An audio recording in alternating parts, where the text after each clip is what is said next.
అందరికీ నమస్తే. నేను మీ Madhavi. Welcome back to Madhu universal kitchen. ఇవాళ ఎంతో టేస్టీగా ఉండే టమాటా రసం ఎలా చేయాలో చూద్దామండి. ఇది చాలా ఈజీగా చేసుకోవచ్చు, చాలా టేస్టీగా కూడా ఉంటుంది ఇలా చేసుకుంటే. ముందుగా నేనైతే 3 టమాటాలను తీసుకున్నానండి. ఈ సైజు అయితే 3 తీసుకుంటే సరిపోతుంది. అందులోకి చిన్న నిమ్మకాయ సైజ్ అంత చింతపండు తీసుకోవాలి. ఇప్పుడు ఈ టమాటాలని చిన్న చిన్న ముక్కలుగా కట్ చేసుకొని ఈ చింతపండుని టమాటాలని మనము మెత్తగా గ్రైండ్ చేసుకోవాలి. మెత్తగా అంటే కొంచెం పలుకులుగా ఉండేలాగా గ్రైండ్ చేసుకోవాలి.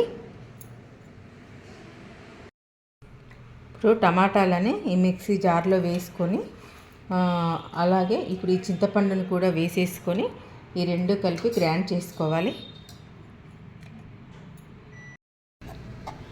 చూడండి, ఈ విధంగా వచ్చేలాగా మనము గ్రైండ్ చేసుకుంటే సరిపోతుంది. ఇప్పుడు మనము ఇలా కొంచెం జాలీగున్న అది వడకట్టేది తీసేసుకొని ఇందాక మనం గ్రైండ్ చేసుకున్నదంతా కూడా ఇందులో వేసేసుకోవాలి. ఇందులో వేసేసుకొని ఇందులో కొంచెం వాటర్ పోసుకోవాలి. అంటే ఇప్పుడు మనం తీసుకున్న టమాటాలకి ఒక 2 గ్లాసెస్ వాటర్ అయితే దీనికి కరెక్ట్గా సరిపోతుంది. చక్కగా ఈ వాటర్ ఇందులో వేసేసుకొని ఈ పిప్పి మొత్తము పైకి వచ్చి వాటర్ అంతా అడుక్కి వెళ్ళేలాగా చక్కగా తీసుకోవాలండి. దీన్ని చూడండి, ఇలా అంటూ ఉంటే ఇందులో ఉన్న రసం అంతా చక్కగా కిందకి దిగిపోతుంది. అడుగున వాటర్ వెళ్ళిపోయి పైన పిప్పి మాత్రం మిగులుతుంది. ఇలానే మొత్తం చేసేసుకోవాలి. దీనికి ఒక 2 గ్లాసెస్ వాటర్ అయితే సరిపోతుంది. చూడండి, చివరికి ఇట్లా పిప్పి మాత్రమే మిగిలింది. ఇది మనము తీసేసుకోవాలి. ఇది బయటపడేసేసుకోవటమే. ఇంకా ఇది చాలా ఈజీ ప్రాసెస్ అండి, తొందరగా అయిపోతుంది.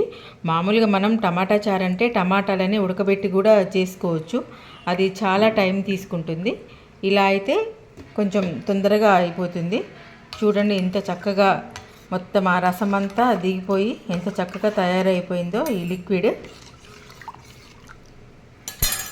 ఇది ఇప్పుడు పక్కన పెట్టేసుకుందాము. ఇప్పుడు ఇందులోకి రసం పౌడర్ ఎలా తయారు చేసుకోవాలో చూద్దామండి. ఇప్పుడు స్టవ్ వెలిగించుకొని కొంచెం వెడల్పాటి కళాయి పెట్టుకొని అందులో 1 స్పూను కందిపప్పు, 1/2 స్పూన్ ధనియాలు, 1/2 స్పూన్ జీలకర్ర, కొంచెం మెంతులు, 1/2 స్పూన్ మిరియాలు, 4 ఎండుమిర్చి వేసుకొని ఇవన్నీ కొంచెం దోరగా వేయించుకోవాలండి రసం పౌడర్కి. ఇప్పుడు ఇట్లా ఈ కందిపప్పు వేస్తే రసం అనేది కొంచెం చిక్కదనం వస్తుంది, చాలా బాగుంటుంది. అప్పుడు ఏం కర్రీస్ లేకపోయినా ఈ రసంతోటైనా అన్నం మొత్తం తినేయచ్చు, అంత టేస్ట్గా ఉంటుంది ఈ రసం పౌడరు. ఇది మనము బయట కొనుక్కోవాల్సిన అవసరం లేదండి, ఇంట్లోనే ప్రిపేర్ చేసుకోవచ్చు. ఇలా ఈ రకంగా దోరగా వేయించేసుకొని ఇప్పుడు దీన్ని మెత్తగా గ్రైండ్ చేసుకుందాము. చూడండి, ఈ విధంగా కొంచెం గ్రైండ్ చేసుకొని ఇప్పుడు అందులో 4 వెల్లుల్లి రెబ్బలు కూడా వేసుకొని అది కూడా మిక్సీ పట్టుకోవాలి. చూడండి, ఈ రకంగా వచ్చింది. స్మెల్ మాత్రం భలే వస్తుందండి. ఏదైనా మనం స్టోర్ చేసి పెట్టుకున్న దానికంటే కూడా ఇలా అప్పటికప్పుడు చేసుకొని వాడుకుంటే మాత్రం చాలా టేస్ట్గా ఉంటుందండి.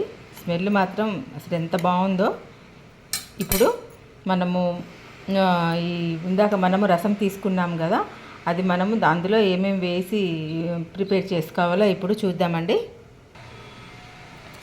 ఇప్పుడు ఈ టమాటా రసంలో పచ్చిమిర్చి, 1/2 స్పూను పసుపు, రుచికి సరిపడినంత ఉప్పు, కొంచెం కరివేపాకు, కొత్తిమీర ఉంటే కొత్తిమీర కూడా వేసుకోవచ్చండి, అది నా దగ్గర లేదు. ఇప్పుడు మనం ఇందాక గ్రైండ్ చేసి పెట్టుకున్న రసం పౌడరు, ఇవన్నీ చక్కగా వేసుకొని కలుపుకొని స్టవ్ మీద పెట్టుకోవాలి.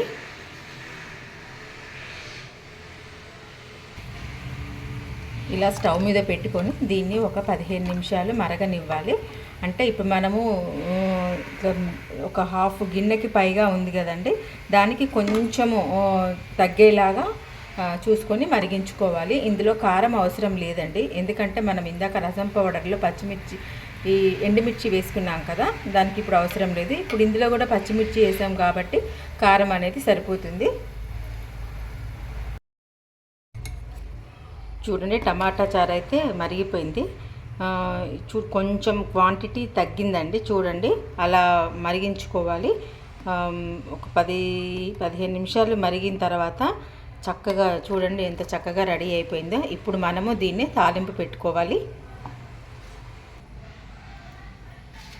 ఇప్పుడు ఇందులో ఒక 2 స్పూన్ల ఆయిల్ వేసేసుకొని ఒక 2-3 ఎండుమిర్చి, ఒక 2-3 వెల్లుల్లి రెబ్బలు, కొంచెం తాలింపు గింజలు వేసేసుకొని కొంచెం వేగనివ్వాలి. ఇది కొంచెం వేగిన తర్వాత కొంచెం కరివేపాకు వేసుకోవాలి. కరివేపాకు కూడా వేగిన తర్వాత ఇది ఈ రసంలో వేసేసుకోవాలి.